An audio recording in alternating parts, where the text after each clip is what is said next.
welcome back to my channel. And today, what we will do is we will look at a question of graph theory, which is based on isomorphic graphs and graph complement. Okay, the question is like this: is there a simple graph on 7 vertices? I will write the keywords only. Simple graph on 7 vertices. Vertices is 7, that is isomorphic to its complement. Okay, isomorphic to its complement. Is it true or false? This is what the question is asking about. Now first let us look into the basics of a simple graph. Simple graph means between two edges, between two nodes, there can be only one edge. There will not be more than one edges between two nodes, and there are no self loops. Okay, this is not allowed. Okay, in a simple graph. That's the basic concept of a simple graph. Now, what is the meaning of graph complement? Let's look at that first. Okay, so if I make a graph like this, for example, this is the graph on 4 vertices. I will label A, B, C, D. So whatever edges are not included in this graph, that will make its complement. Okay, in the complement graph on these 4 vertices, we have to include all the edges which are not present in this graph. So that will be, its complement would be, let us name this graph as G. Then its complement is G complement on 4 vertices A, B, C, D would look like A, B, C, D. Now BD edge is not there, so we will make a BD edge. Okay, I will name in the same order.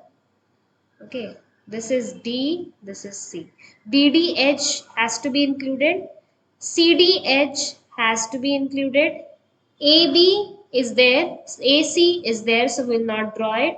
AD edge has to be included, and CB edge has to be included. This is the concept of a complement of its graph. And note, if you add G and the edges of G and edges of G complement, what you will get? You will get complete graph on 4 vertices, because this edge will be included A, C and B, A, B. So adding the edges of both the graphs, or we can say taking the union of G and G complement. So edges of G plus edges of G complement is always equal to edges of a complete graph on n vertices.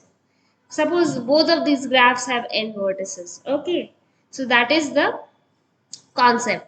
Now let us see what is isomorphic graphs. In simple language, most easy layman language, isomorphic means same structure. Structurally same means both the graphs will be having same number of edges, same number of degrees sequence of all the vertices, and same connectivity of the neighbors. Okay, that is the concept of isomorphic graphs.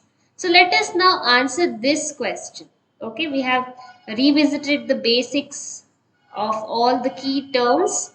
Now let us answer this question. Okay, so isomorphic means the complement and the original graph are isomorphic, means they are having the same number of edges, right? So I know that both the graph and its complements has same number of edges, E plus E, and if you add the number of edges in a graph and its complement, you will get the same number of edges as that in a complete graph on n vertices. So how many edges does a complete graph have? If you pick any two nodes, right, there are total n nodes. If you pick any two of them, there will be an edge over there.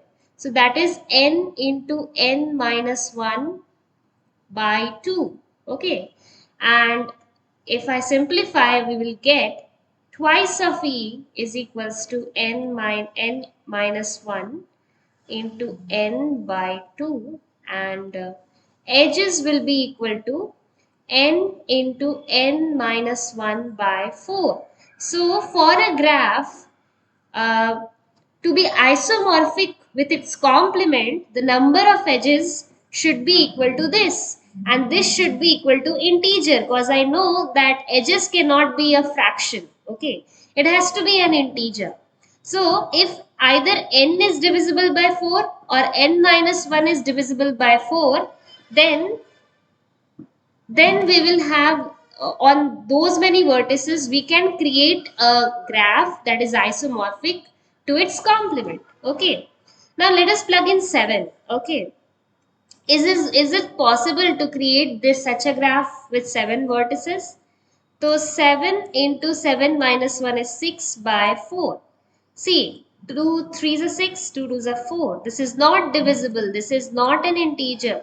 That means we cannot create a graph with 7 vertices which is isomorphic to its complement. It is not possible. This is false. Okay.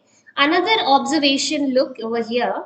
If I write edges as n minus 0 into n minus 1, and this should be divisible by 4. That means if this number n should either be leaving a remainder of 0 with when divided by 4. Okay, so it should be leaving a remainder of 0 or leaving a remainder of 1 when divided by 4. So it can be of the form 4k plus 0 or 4k plus 1, right? Then only the number of vertices should be of this form, either 4k or multiple of 4, or leaves a remainder of 1 when divided by 4. Then only we can create a isomorphic graph that is having such n vertices, which is its complement is isomorphic to itself. Okay, hope you like this video. Please share it with your friends, subscribe to my channel, and keep practicing, keep trying to observe uh, discrete mathematics in real life where it can be applied. Bye bye, take care.